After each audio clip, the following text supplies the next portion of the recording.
Hello everyone, and welcome to episode 10 of my Lonely Single-Player World series. Today, I would like to finally get around to beating the game, but first, I'd like to show you some of the things that I've been doing in the meantime. The first thing is all the way over here at my Giver of Life, where I've finally added the last bit of functionality to the machine. This lever here will turn the machine on and off. You can hear the pistons moving in there.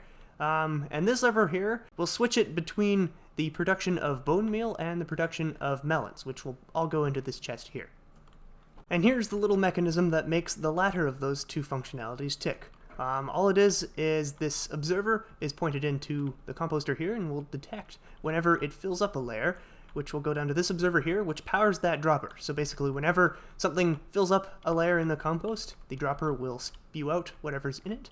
And if it happens to be bone meal, if it's the final layer that's been filled, it'll spit it out into this bubble column, which will go back into the hopper chain. And the way I make it toggleable is simply just to have this hopper lock and unlock with the flip of that lever. So if it's locked, the items will simply go over top of it and go right into the chest. And if it is unlocked, they will funnel down into here and then be deposited back into this hopper here, where they can go back into the output chest. I'm actually really proud of that little mechanism there. I designed it myself.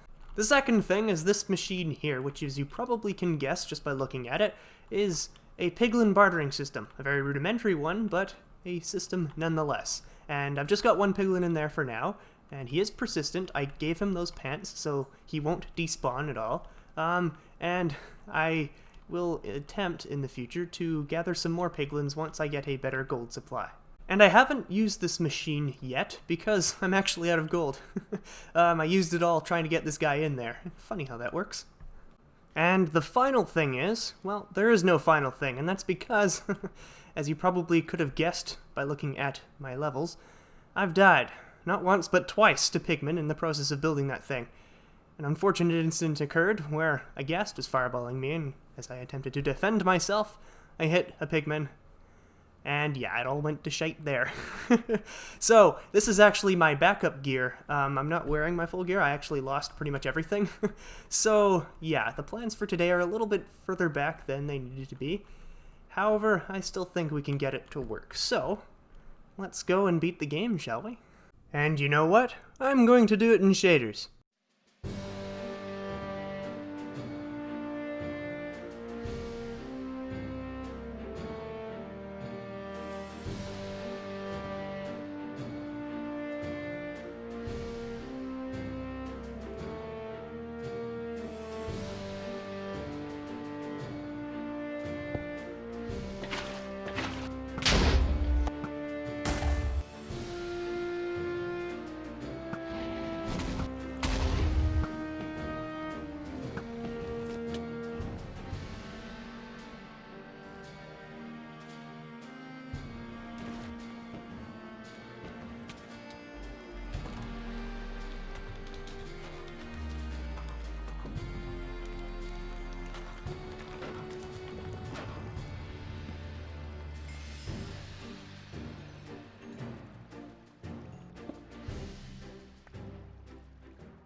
I've been thinking a lot.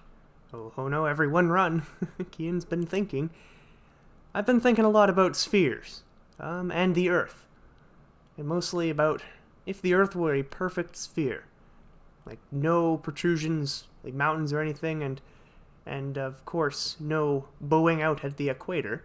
If you didn't know, the Earth isn't exactly spherical, not counting mountains, even not counting mountains. The equator's kind of bowed out a little bit. What if that was all eliminated, and everything was flat? Not flat, spherical. Bad choice of words there. If everything was spherical, and the crust was this homogeneous mixture, you couldn't, like, it was this one color. That would be pretty cool. Because you could stand on the Earth and run at full speed, and it wouldn't seem like you were going anywhere.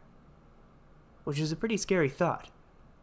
It's like one of those infinity rooms in Minecraft, except of course, you do have a horizon, but you just can't tell where you are, because there are absolutely no landmarks, and no distinguishing features from one area to the next. I think that's a pretty cool, I don't know, can you call this a thought experiment? I mean, it's not really to any avail, we're just talking about things that would be interesting to experience. So I guess it is kind of a thought experiment. Well, it's not really an experiment. I guess that's a whole other debate unto itself. Anyways, I thought that was fun to share. Sorry for the little bit of the off-topic thingy. I like doing that once in a while. It's interesting to talk about these things and see what other people think of them. Anyways, let's get back onto topic. Talk about this fancy item here. Specifically, oof, that's pretty close. Specifically the aspect of acquiring it.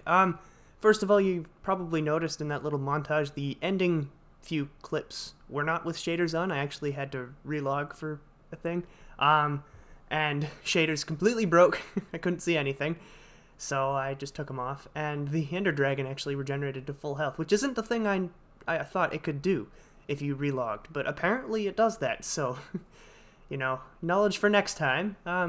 But yeah, we figured it out. We got it down and acquired the egg and the achievement. So I'm pretty happy with that. And you'll notice that my levels have disappeared, and that's because I've been doing a crazy amount of enchanting. Especially in considering tools and stuff. This is my new pickaxe. His name's Billy. And he's the best silk touch pickaxe you can get.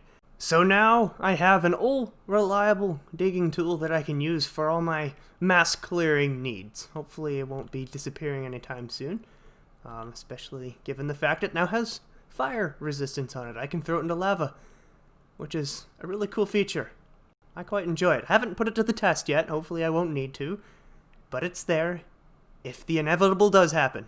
Anyways, with that boring tool upgrading stuff and interesting planet speculation off to the side, I figured we can finish this episode off with some building, because it wouldn't be a proper episode without it.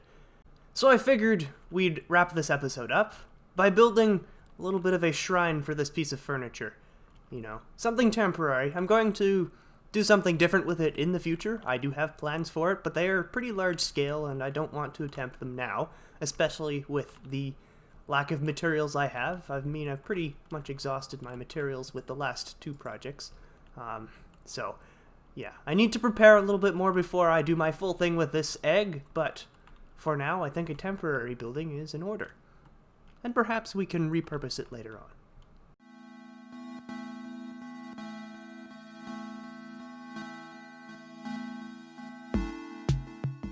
And here, in an undisclosed location deep in this wonderful jungle, is that shrine. I'm really happy with the design, actually. I tried to make it look like an egg with the top out of obsidian and all, and I think it turned out okay. So yeah, I know it's a bit of a shorter one, this episode is. Grammar structure doesn't exist apparently for me, but I hope you enjoyed it nonetheless, and I hope what's behind me inspires you to, I don't know, build your own dragon shrines in your own worlds. For now, though, thank you very much for watching, and farewell.